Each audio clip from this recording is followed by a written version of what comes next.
Une réunion qui a permis d'une part de présenter l'état d'avancement des travaux pour le diagnostic et l'orientation stratégique d'élaboration du plan de gestion du site classé. Et d'autre part, c'était le deuxième point de l'ordre du jour de la réunion, c'était pour se mettre d'accord sur les éléments du dossier de candidature au label, à l'obtention du label Grand Site de France, qui nous a été proposé de candidater par la ministre lors de sa venue sur place le mois dernier. Le label Grand Site, c'est quelque chose d'important. Il faut savoir que les Grands Sites de France, ça draine 34 millions de visiteurs en France. Du point de vue des visiteurs touristiques, c'est énorme. Ça a une renommée, une reconnaissance nationale, mais une renommée internationale. Donc l'enjeu est important, l'opportunité est importante, il faut la saisir et je crois que nous nous sommes donné les moyens de la saisir collectivement. C'est à la fois nous, la mission, les services de l'État, le département qui porte le travail, les élus locaux et les vignerons. Je crois que tout le monde va dans le même sens. On s'est mis en ordre de bataille pour le faire et nous le ferons. Nous ferons le meilleur dossier possible dans le court temps qui nous est imparti pour le faire, pour que d'ici le 14 février, ce dossier passe en Conseil des sites de Corse, puis ensuite le 9 mars à Paris, en Commission supérieure des sites que présidera la ministre. Donc c'est un challenge, mais que nous devons relever tous collectivement. Incontestablement, le comité de pilotage aujourd'hui a été intéressant parce qu'il était conclusif sur le diagnostic, puisque désormais on est tous d'accord sur le diagnostic global et la démarche globale, conclusif également sur les axes qui ont été retenus, à la fois autour du paysage, autour du tourisme, tout ce qui est autour de l'œnotourisme, tout ce qui est la préservation du site et en même temps le développement du site.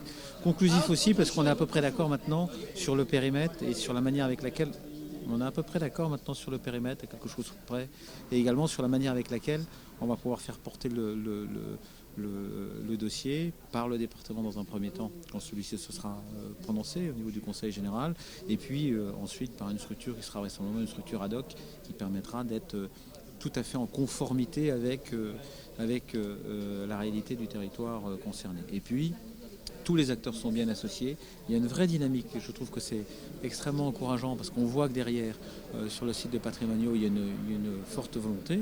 Et donc je pense que, même si le calendrier est extrêmement court, donc je ne sais pas si on y arrivera, on va essayer en tout cas. On est parvenu avec le parc naturel marin, mais on va essayer de faire en sorte qu'on ait un très beau dossier, puisque ce dossier-là, ça pourrait être le 15e grand site de France, et donc ça pourrait être un formidable vecteur de développement de l'ensemble de ce site, harmonisé et au profit de l'ensemble de la Haute-Corse et plus généralement même de la Corse. Assuré par le département, comme nous l'avons fait pour le site classé. C'est une continuité de l'action du département aux côtés des acteurs locaux, les vignerons, à côté des associations qui se sont impliquées dans la mise en œuvre du site classé de patrimoine et bien évidemment à côté des communes. Le département a assuré le portage de la mission du site classé. Nous avons accepté aujourd'hui d'assurer le portage de la mission d'inscription au grand site classé de France. C'est une labellisation qui n'appartiendra qu'à 15 sites sur le territoire national. C'est donc un vecteur important pour les activités économiques, pour la valorisation d'un territoire, pour la qualité reconnue d'un territoire et encore mieux maîtrisée, encore plus élargie, je dirais, dans toutes les activités qui peuvent s'y dérouler. C'est un label de très très grande qualité qui sera donc accordé à cette micro-région. La procédure se fera par un portage assuré par le département, comme nous l'avons fait pour le site classé, et ensuite nous nous orienterons vers un syndicat mixte qui réunira les 5 communes concernées et le département, et demain la collectivité unique et les communes aujourd'hui concernées par le périmètre du grand site.